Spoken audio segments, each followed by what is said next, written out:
Hi friends, welcome to Surya's kitchen. இன்றைக்கி வீடியோவில் 2 விதமான சுவையில் ரொம்ப ஈஸியான முறையில் எப்படி ரவா லட்டு பண்ணுறதுதாங்க பார்க்க போகிறோம். ரொம்ப டேஸ்ட்டாக இருக்குங்க. கண்டிப்பாக ட்ரை பண்ணி பாருங்கள். ரொம்பவே ஈஸியான முறையில் தான் நான் இன்றைக்கி உங்களுக்கு செஞ்சு காமிச்சிருக்கேன். இதுக்கு அதிகமான நெய்யோ அல்லது பாலோ தேவைப்படாதுங்க. ரவையும் சர்க்கரையும் மட்டும் இருந்தால் கூட நீங்கள் செஞ்சு பார்க்கலாம். இப்போ இந்த ரவா லட்டு பண்ணுறதுக்கு 1 கப் அளவுக்கு ரவையை நான் ஒரு கடாயில் போட்டிருக்கேங்க. நான் இன்றைக்கி 280 ml கப்பால் 1 கப் அளவுக்கு அளந்து எடுத்திருக்கேன். நீங்கள் உங்கள் வீட்டில் இருக்க டம்ளர்லையோ அல்லது சின்ன கப்பாலையோ கூட அளந்து எடுத்துக்கலாங்க. நார்மலாக உப்புமாவுக்கு யூஸ் பண்ணுற ரவை தான் நான் எடுத்திருக்கேன். இதை மிதமான தீயில் வச்சுட்டு ஒரு 5 நிமிஷத்துக்கு வறுத்து விட்டுக்கோங்க. ரவை நல்ல வாசனை வரணும், அது வரைக்கும் நம்ம வறுத்து எடுத்துக்கணும். இப்போ ரவை நல்லா வறுபட்டுருச்சுங்க. இப்போ இதை நான் ஒரு பிளேட்டுக்கு மாற்றிக்கிறேன். ரவையை ஒரு பிளேட்டில் போட்டுட்டு நம்ம நல்லா ஆற வச்சிடலாம். ரவை நல்லா ஆறுனதுக்கு பிறகு ஒரு மிக்ஸி ஜாரில் ரவையை போட்டுக்கலாங்க. ஜாரில் போட்டாச்சு. இப்போ இதை நம்ம அரைச்சி எடுத்துக்கலாம். ரவையை ஒரு 10 செகண்டுக்காவது நீங்கள் அரைச்சி எடுத்துக்கோங்க. ரவை எப்போவுமே உங்களுக்கு நல்ல பவுடர் ஆகாது, இந்த மாதிரி கொஞ்சம் கொரப்பாக தான் இருக்கும். இப்போ ரவையை ஒரு பவுலில் போட்டுக்கலாம். அடுத்ததாக அடுப்பில் ஒரு பேன் வச்சுருக்கீங்க. அதில் 1 ஸ்பூன் அளவுக்கு மட்டும் நெய் போட்டுக்கலாம். நெய் நம்ம முந்திரி திராட்சை வறுக்கிறதுக்கு மட்டும்தான் நெய் யூஸ் பண்ணுறோம். மற்றபடி ரவைக்கு நிறைய நெய் தேவைப்படாதுங்க. இப்போ இந்த முந்திரியையும் நம்ம இது கூடவே திராட்சையும் சேர்த்து வறுத்து எடுத்துக்கலாங்க. நான் ஒரு 10 போல் முந்திரியும் ஒரு 10 போல் திராட்சையும் போட்டிருக்கேன். இதை நல்ல ஒரு கோல்டன் கலர் வர வரைக்கும் நம்ம வறுத்து எடுத்துக்கலாம். இப்போது திராட்சையும் முந்திரியும் வறுத்து எடுத்தாச்சுங்க. அதே பேன்லேயே 1/2 கப் அளவுக்கு சர்க்கரை போட்டுக்கலாம். கூடவே 1/4 கப் அளவுக்கு தண்ணி சேர்த்துக்கலாங்க. சேர்த்துட்டு ஒரு 1/2 ஸ்பூன் ஏலக்காய் தூளும் ஒரு பிஞ்ச் அளவுக்கு உப்பும் போட்டுக்கலாம். சர்க்கரை நல்லா கரைஞ்சி வரணுங்க. நம்ம ரவை எந்த கப்பால் அளந்து எடுத்தோமோ அதே கப்பாலேயே 1/2 கப் அளவுக்கு சர்க்கரை எடுத்துக்கோங்க. அதுதான் கரெக்டான அளவாக இருக்கும். கூடவே 1/4 கப் அளவுக்கு தண்ணியும் அளந்து எடுத்துக்கோங்க. இப்போ சர்க்கரை நம்மளுக்கு நல்லா கரைஞ்சி வரணுங்க. சர்க்கரை நல்லா இந்த மாதிரி நுர பொங்கி கொதிச்சு வரும்போது நீங்கள் அடுப்பை குறைவான தீயில் வச்சுட்டு செக் பண்ணி பாருங்கள். கரண்டியால் இந்த மாதிரி எடுத்து விட்டு பார்த்தீங்கனாலே தெரியும். அப்படி ஒரு சிலருக்கு தெரியல அப்படின்னா இந்த மாதிரி கையில் வச்சு தொட்டு பார்த்தீங்கன்னா தெரியும். நம்மளுக்கு ஒரு கம்பி பதம் வரணும். இன்னும் நம்மளுக்கு வரலை. அதனால் இன்னும் ஒரு நிமிஷத்துக்கு நம்ம அப்படியே கொதிக்க வச்சுட்டு மறுபடியும் செக் பண்ணி பார்க்கலாம். மறுபடியும் நீங்கள் அடுப்பை லைட்டாக ஹை ஃப்ளேமில் வச்சுட்டு கொதிக்க வைங்க. மறுபடியும் நல்ல நுர கொதிக்க வரும் பாருங்கள். ஒரு நிமிஷத்துக்கு இந்த மாதிரி கலந்து கொடுத்துக்கோங்க.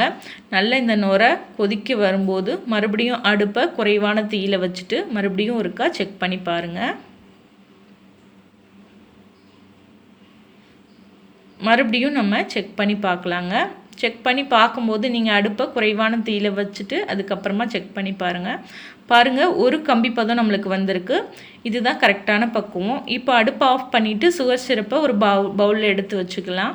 அடுத்ததாக நம்ம ரவை கூட முந்திரி திராட்சையை போட்டுக்கலாங்க. போட்டுட்டு நம்ம எடுத்து வச்சுருந்த சுகர் சிரப்பை ரவையில் சேர்த்து நல்லா கலந்துக்கலாம். கொஞ்சமாக ஊற்றி ஒரு ஸ்பூனால் கலந்து விட்டுக்கோங்க. ஏன்னா நம்மளுக்கு சுகர் சிரப்பு ரொம்பவே சூடாக இருக்கும்.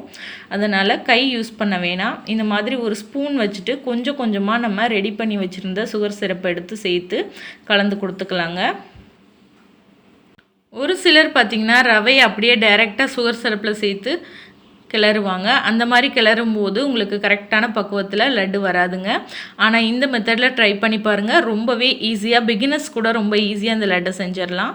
இப்போ தேவையான அளவுக்கு சுகர் சிரப்பு ஊற்றி நல்லா கலந்துக்கோங்க. ஒரு வெதுவெதுப்பான சூடு வந்ததுக்கப்புறமா கையில் நல்லா இந்த மாதிரி பிசைஞ்சு எடுத்துட்டு நம்ம லட்டு பிடிச்சிடலாங்க. லேசான சூடு இருக்கும்போதே நீங்கள் லட்டு பிடிச்சிடணும். கொஞ்சம் ஆறிடுச்சு அப்படின்னா லட்டு பிடிக்க வராது.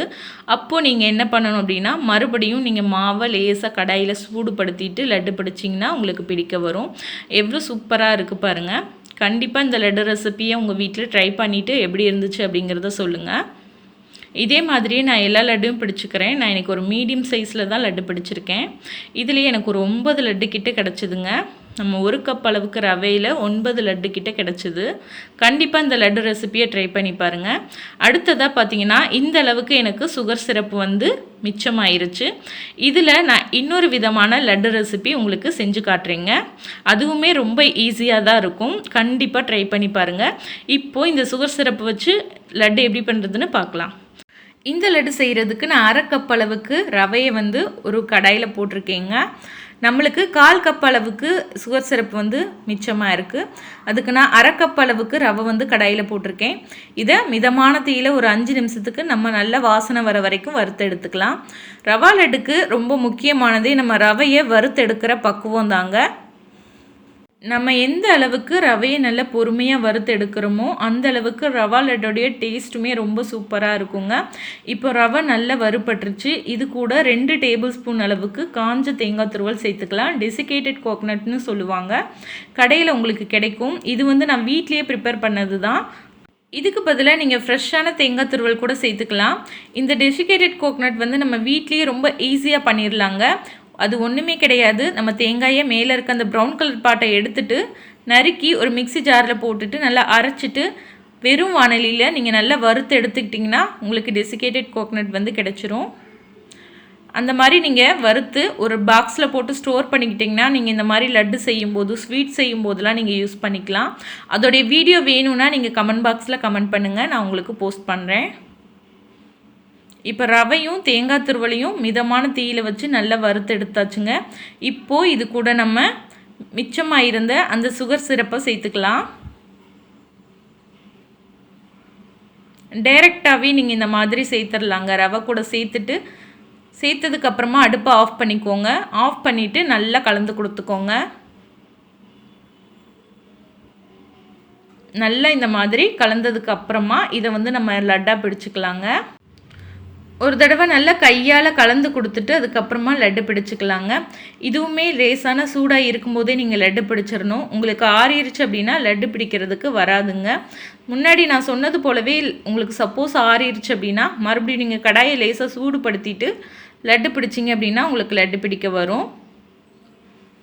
பாருங்கள் எவ்வளோ சூப்பரான லட்டு வந்து ரெடி ஆயிடுச்சுன்னு. கண்டிப்பாக இந்த 2 லட்டு ரெசிபியுமே நீங்கள் உங்கள் வீட்டில் ட்ரை பண்ணி பாருங்கள். நான் இந்த லட்டை வந்து இந்த தேங்காயில் கோட் பண்ணி எடுத்துக்கிறேங்க. இது வந்து ஆப்ஷனல் தான். இந்த மாதிரி கோட் பண்ணி எடுக்கும்போது லட்டு பார்க்குறதுக்கு ரொம்ப அழகாக இருக்கும். சாப்பிட்றதுக்குமே டேஸ்ட் ரொம்ப சூப்பராக இருக்குங்க. இந்த 2 லட்டு ரெசிபியுமே நீங்கள் ட்ரை பண்ணி பாருங்கள். ட்ரை பண்ணிவிட்டு உங்களுடைய ஃபீட்பேக்கை என்னுடைய கமெண்ட் செக்ஷனில் போஸ்ட் பண்ணுங்கள். இந்த வீடியோ உங்களுக்கு பிடிச்சிருக்கும்னு நினைக்கிறேன். பிடிச்சிருந்தால் லைக் பண்ணி இந்த வீடியோவை ஷேர் பண்ணிக்கோங்க. இது வரைக்கும் நீங்கள் நம்ம சேனலை சப்ஸ்கிரைப் பண்ணாமல் இருந்தீங்கன்னா சப்ஸ்கிரைப் பண்ணிக்கோங்க. பக்கத்தில் இருக்க பெல் ஐக்கானையும் கிளிக் பண்ணிக்கோங்க. இது மாதிரி வேறொரு சூப்பரான வீடியோவோட நான் உங்களை மீட் பண்ணுறேன். நன்றி.